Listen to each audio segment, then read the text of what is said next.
Green Gardens by Frances Noyes Hart. Daphne was singing to herself when she came through the painted gate in the back wall. She was singing partly because it was June, and Devon, and she was 17, and partly because she had caught a breath-taking glimpse of herself in the long mirror as she had flashed through the hall at home, and it seemed almost too good to be true that the radiant small person in the green muslin frock, with the wreath of golden hair bound about her head, and the sea-blue eyes laughing back at her, was really Miss Daphne Chiltern. Incredible, incredible luck to look like that, half Dryad, half Kate Greenaway. She danced down the turf path to the herb garden, swinging her great wicker basket, and singing like a small mad thing. "He promised to buy me a bonny blue ribbon," caroled Daphne, all her own ribbons flying. "He promised to buy me a bonny blue ribbon. He promised to buy me a bonny blue ribbon to tie up—" The song stopped as abruptly as though someone had struck it from her lips. A strange man was kneeling by the beehive in the herb garden. He was looking at her over his shoulder, at once startled and amused, and she saw that he was wearing a rather shabby tweed suit, and that his face was oddly brown against his close-cropped, tawny hair. He smiled, his teeth a strong flash of white. "Hello," he greeted her, in a tone at once casual and friendly. Daphne returned the smile uncertainly. "Hello," she replied gravely. The strange man rose easily to his feet, and she saw that he was very tall and carried his head rather splendidly, like the young bronze Greek in Uncle Roland's study at home. But his eyes were strange, quite dark and burned out. The rest of him looked young and vivid and adventurous, but his eyes looked as though the adventure were over, though they were still questing. "Were you looking for anyone?" she asked, and the man shook his head, laughing. "Huh! No one in particular, unless it was you." Daphne's soft brow darkened. "It couldn't possibly have been me," she said in a rather stately small voice, "because, you see, I don't know you. Perhaps you didn't know that there is no one living in Green Gardens now." "Oh, yes, I knew. The Fanes have left for Ceylon, haven't they?" "Sir Harry left 2 weeks ago, because he had to see the old governor before he sailed. But Lady Audrey only left last week. She had to close the London house too, so there was a great deal to do." "I see. And so Green Gardens is deserted." "It is sold," said Daphne with a small quaver in her voice. "Just this afternoon. I came over to say good bye to it, and to get some mint and lavender from the garden." "Sold," repeated the man, and there was an agony of incredulity in the stunned whisper. He flung out his arm against the sun-warmed bricks of the high wall, as though to hold off some invader. "No, no. They'd never dare to sell it." "I'm glad you mind so much," said Daphne softly. "It's strange that nobody minds but us, isn't it? I cried at first, and then I thought that it would be happier if it wasn't lonely and empty, poor dear. And then it was such a beautiful day that I forgot to be unhappy." The man bestowed a wretched smile on her. "You hardly conveyed the impression of unrelieved gloom as you came around that corner," he assured her. "I I haven't a very good memory for being unhappy," Daphne confessed remorsefully, a lovely and guilty rose staining her to her brow at the memory of that exultant chant. He threw back his head with a sudden shout of laughter. "These are glad tidings. I'd rather find a pagan than a Puritan at Green Gardens any day. Let's both have a poor memory. Do you mind if I smoke?" "No," she replied. "But do you mind if I ask you what you are doing here?" "Not a bit." He lit the stubby brown pipe, curving his hand dexterously to shelter it from the little breeze. He had the most beautiful hands that she had ever seen. slim and brown and fine. They looked as though they would be miraculously strong and miraculously gentle. "I came to see whether there was honey still for tea, Mistress Dryad." "Honey for tea?" she echoed wonderingly. "Was that why you were looking at the hive?" He puffed meditatively. "Well, partly. It's a quotation from a poem. Ever read Rupert Brooke?" "Oh, yes, yes." Her voice tripped in its eagerness. "I know one by heart. 'If I should die, think only this of me, that there's some corner of a foreign field that is forever England there shall be.'" He cut in on the magical little voice roughly. "Ah, what damned nonsense! Do you suppose he's happy in his foreign field, that golden lover? Why shouldn't even the dead be homesick? No, no, he was sick for home in Germany when he wrote that poem of mine. He's sicker for it in heaven, I'll warrant." He pulled himself up swiftly at the look of amazement in Daphne's eyes. "I've clean forgotten my manners," he confessed ruefully. "No, don't get that flying look in your eyes. I swear that I'll be good. It's a long time. It's a long time since I've talked to anyone who needed gentleness. If you knew what need I had of it, you'd stay a little while, I think." "Of course I'll stay," she said. "I'd love to, if you want me to." "I want you to more than I've ever wanted anything that I can remember." His tone was so matter of fact that Daphne thought that she must have imagined the words. "Now can't we make ourselves comfortable for a little while? I'd feel safer if you weren't standing there ready for instant flight. Here's a nice bit of grass, and the wall for a back." Daphne glanced anxiously at the green muslin frock. "It's pretty hard to be comfortable without cushions," she submitted diffidently. The man yielded again to laughter. "Aren't even Dryads afraid to spoil their frocks? Cushions it shall be.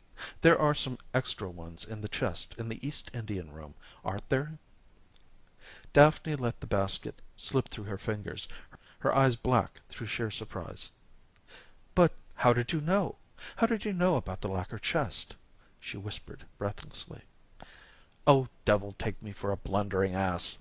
He stood considering her forlornly for a moment, and then shrugged his shoulders with a brilliant and disarming smile. "The game's up, thanks to my inspired lunacy, but I'm going to trust you not to say that you've seen me. I know about the lacquer chest because I always kept my marbles there." "Are you Stephen Fane?"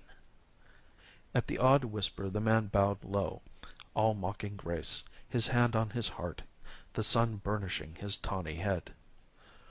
"Oh!" breathed Daphne. She bent to pick up the wicker basket, her small face white and hard. "Wait," said Stephen Fane. His face was white and hard too. "You are right to go. Entirely, absolutely right. But I am going to beg you to stay. I don't know what you've heard about me. However vile it is, it's less than the truth." "I have heard nothing of you," said Daphne, holding her gold-wreathed head high. "But 5 years ago I was not allowed to come to Green Gardens for weeks because I mentioned your name. I was told that it was not a name to pass decent lips." Something terrible leapt in those burned-out eyes, and died. "I had not thought they would use their hate to lash a child," he said. "They were quite right, and you too. Good night." "Good night," replied Daphne clearly. She started down the path, but at its bend she turned to look back, because she was 17 and it was June, and she remembered his laughter. He was standing quite still by the golden straw beehive, but he had thrown one arm across his eyes, as though to shut out some intolerable sight. And then, with a soft little rush, she was standing beside him. "How do we get the cushions?" she demanded breathlessly. Stephen Fane dropped his arm, and Daphne drew back a little at the sudden blaze of wonder in his face. "Oh," he whispered voicelessly. "Oh, you loveliness!" He took a step toward her, and then stood still, clenching his brown hands. Then he thrust them deep in his pockets, standing very straight. "I do think," he said carefully, "I do think you had better go. The fact that I have tried to make you stay simply proves the particular type of rotter that I am. Good bye. I'll never forget that you came back." "I am not going," said Daphne sternly. "Not if you beg me, not if you are a devil out of hell. Because you need me. And no matter how many wicked things you have done, there can't be anything as wicked as going away when someone needs you. How do we get the cushions?" "Oh, my wise Dryad!" His voice broke on laughter, but Daphne saw that his lashes were suddenly bright with tears. "Stay, then. Why, even I cannot harm you.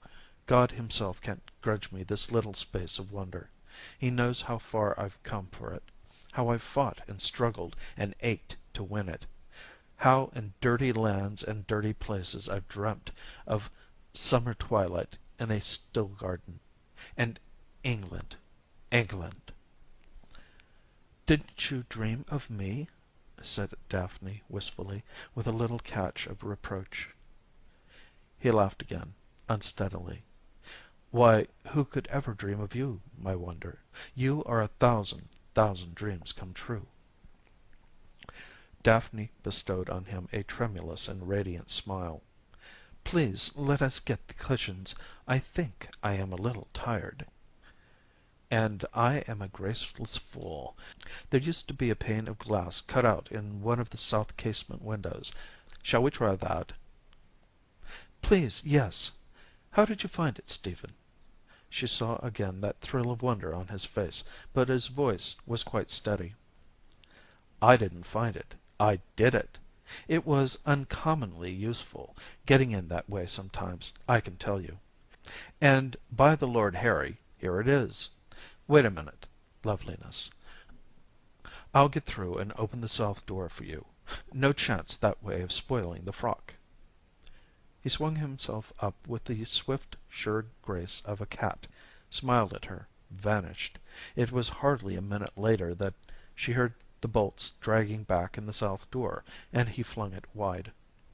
The sunlight streamed into the deep hall and stretched hesitant fingers into the dusty quiet of the great East Indian room, gilding the soft tones of the faded chintz, touching very gently the polished furniture and the dim prints on the walls.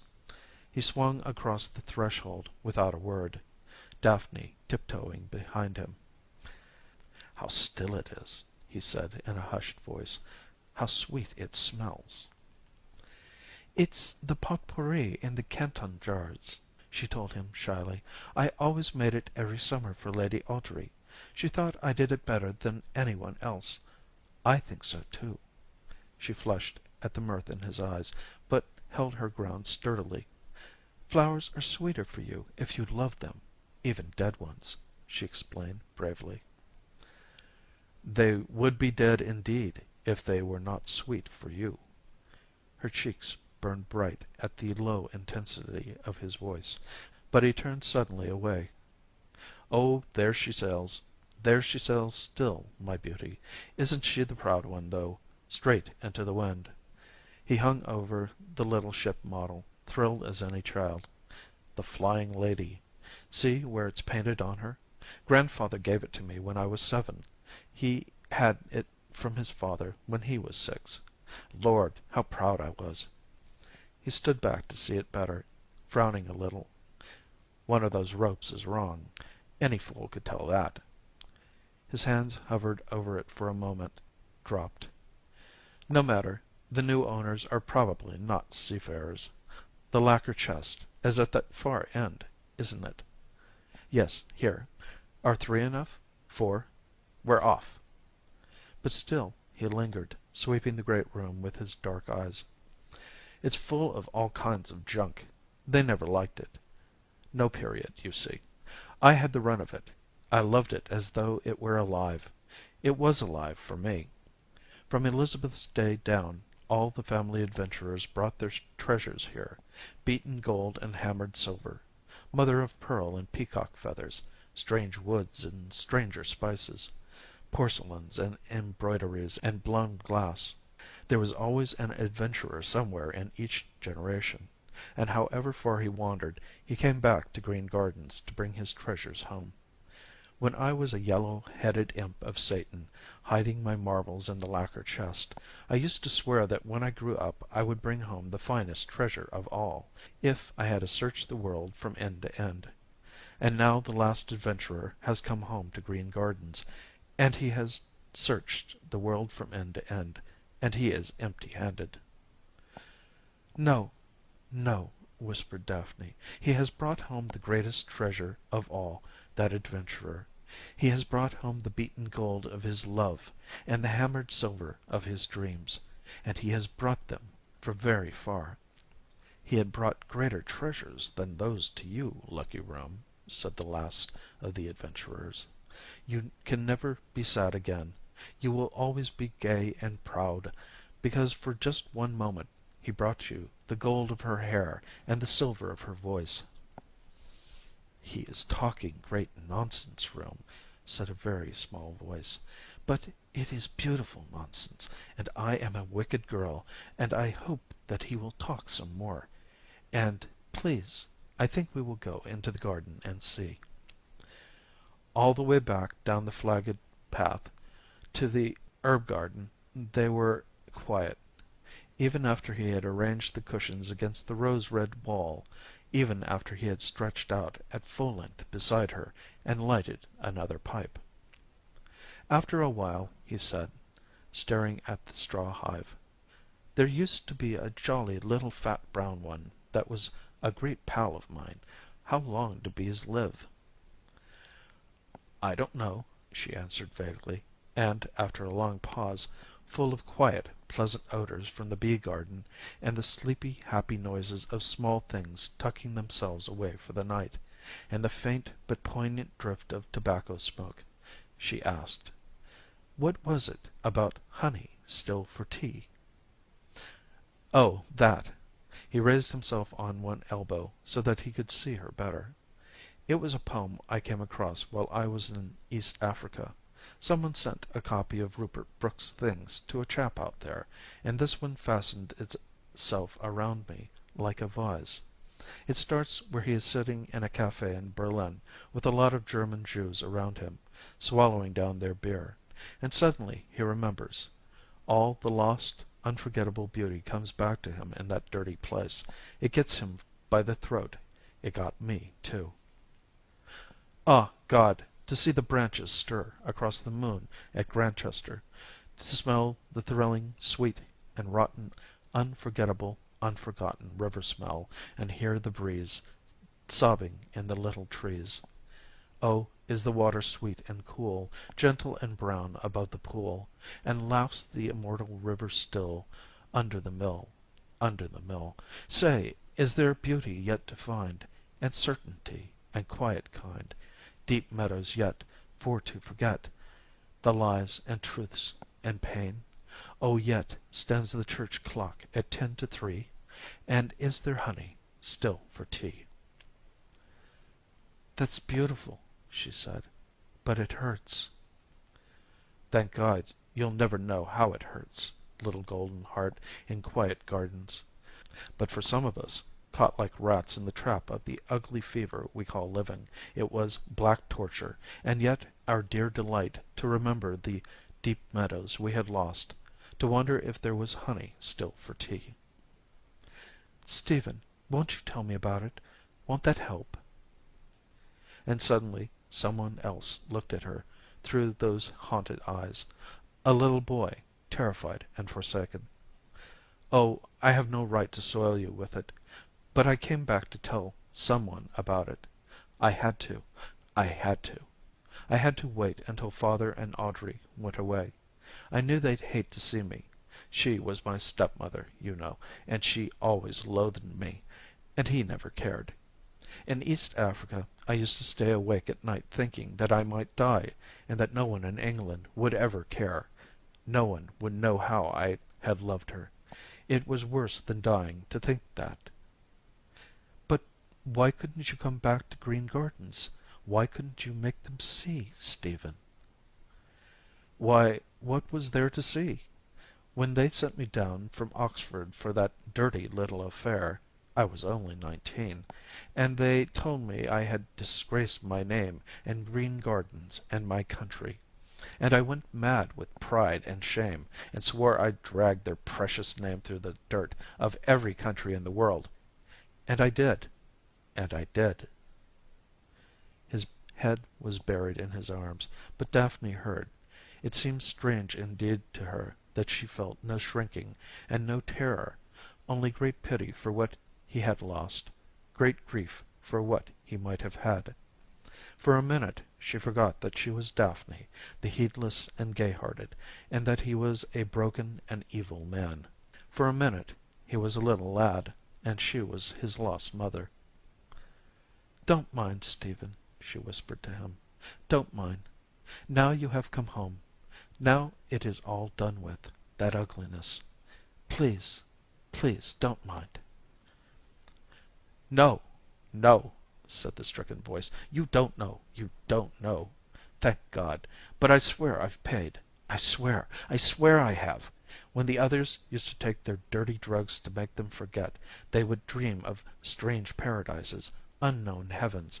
But through the haze and mist that they brought, I would remember. I would remember. The filth and the squalor and vileness would fade and dissolve, and I would see the sundial, with the yellow roses on it, warm in the sun, and smell the clove pinks in the kitchen border, and touch the cresses by the brook, cool and green and wet.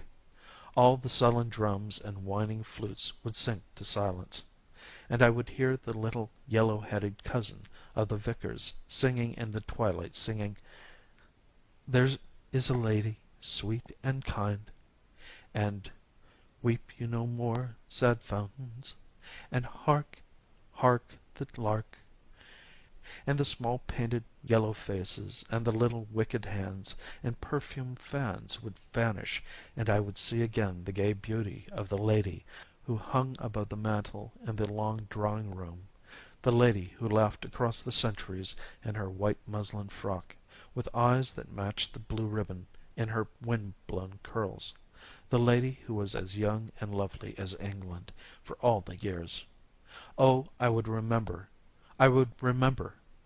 It was twilight, and I was hurrying home through the dusk after tennis at the rectory.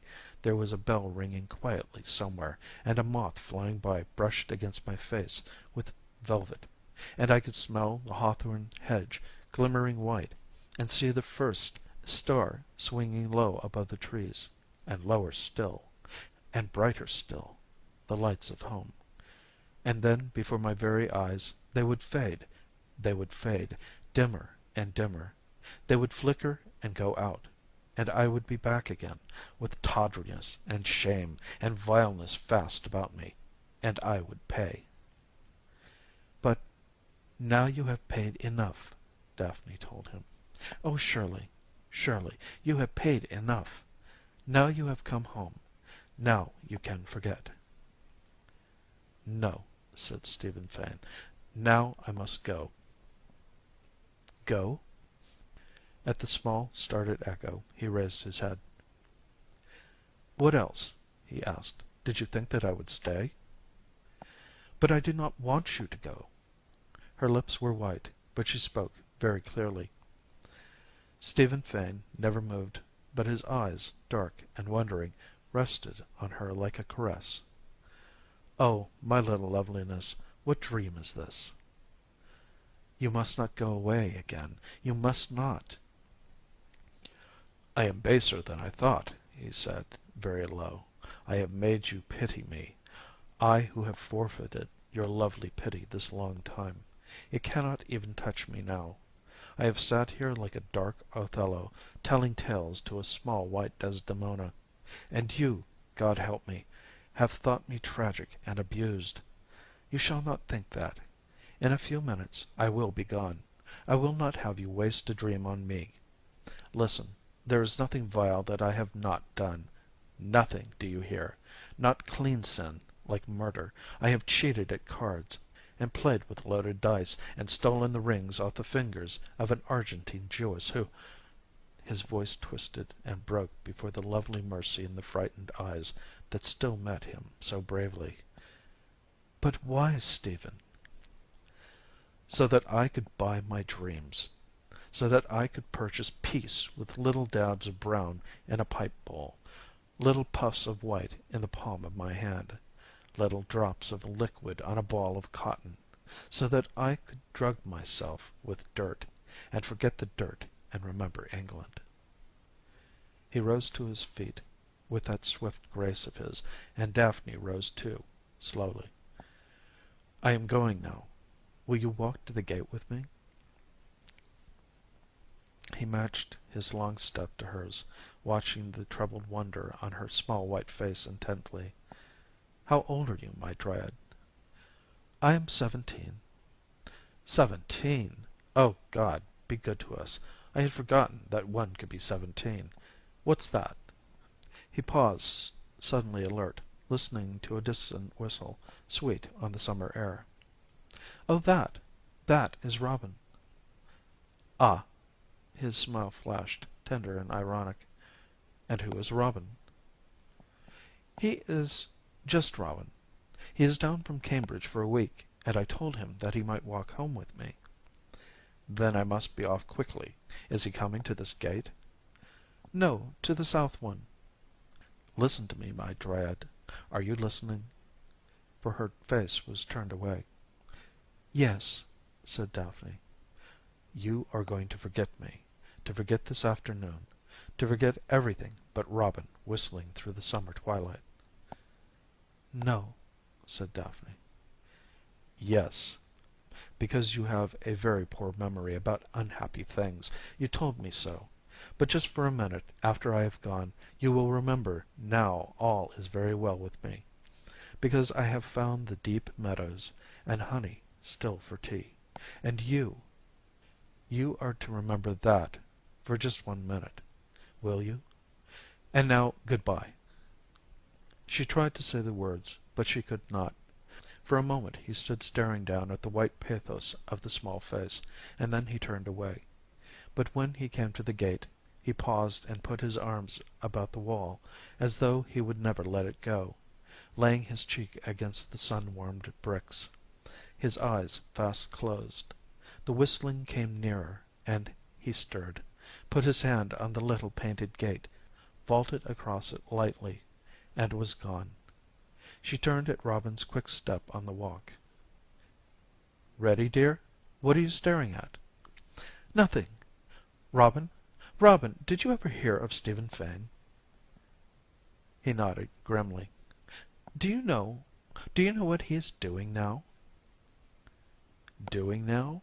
He stared at her blankly. "What on earth do you mean? Why, he's been dead for months. Killed in the campaign in East Africa. Only decent thing he ever did in his life. Why?" Daphne never stirred. She stood quite still, staring at the painted gate.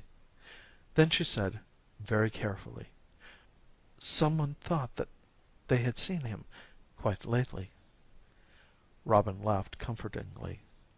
"No use looking so scared about it, my blessed child. Perhaps they did. The War Office made all kinds of ghastly blunders. It was a quick step from 'missing in action' to 'killed.' And he probably would have been jolly glad of a chance to drop out quietly and have everyone think he was done for." Daphne never took her eyes from the gate. "Yes," she said quietly, "I suppose he would. Will you get my basket, Robin? I left it by the beehive. There are some cushions that belong in the East Indian room, too. The south door is open." When he had gone, she stood shaking for a moment, listening to his footsteps die away, and then she flew to the gate, searching the twilight desperately with straining eyes. There was no one there. No one at all. But then the turn in the lane would have hidden him by now, and suddenly terror fell from her like a cloak. She turned swiftly to the brick wall, straining up on tiptoes, to lay her cheek against its roughened surface, to touch it very gently with her lips. She could hear Robin whistling down the path, but she did not turn. She was bidding farewell to Green Gardens and the last adventurer.